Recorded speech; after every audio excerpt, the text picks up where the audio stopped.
ಇವತ್ತು ನಾವು ರುಚಿಕರವಾದ ಮೆಂತೆ ಮಟನ್ ಗ್ರೇವಿ ಮಾಡುವ ವಿಧಾನವನ್ನ ನೋಡ್ಕೊಂಡು ಬರೋಣ.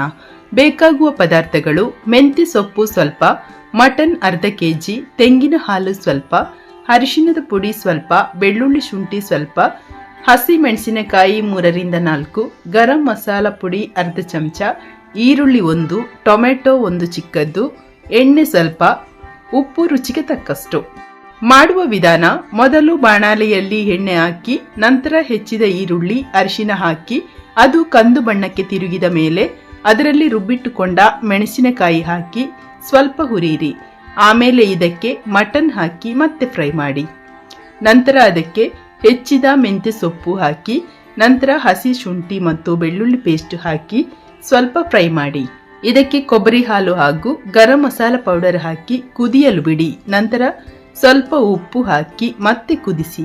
ಕೊನೆಯಲ್ಲಿ ಕತ್ತರಿಸಿದ ಮೆಂತ್ಯ ಸೊಪ್ಪು ಹಾಕಿದರೆ ಮೆಂತೆ ಮಟನ್ ಗ್ರೇವಿ ಸವಿಯಲು ಸಿದ್ಧ.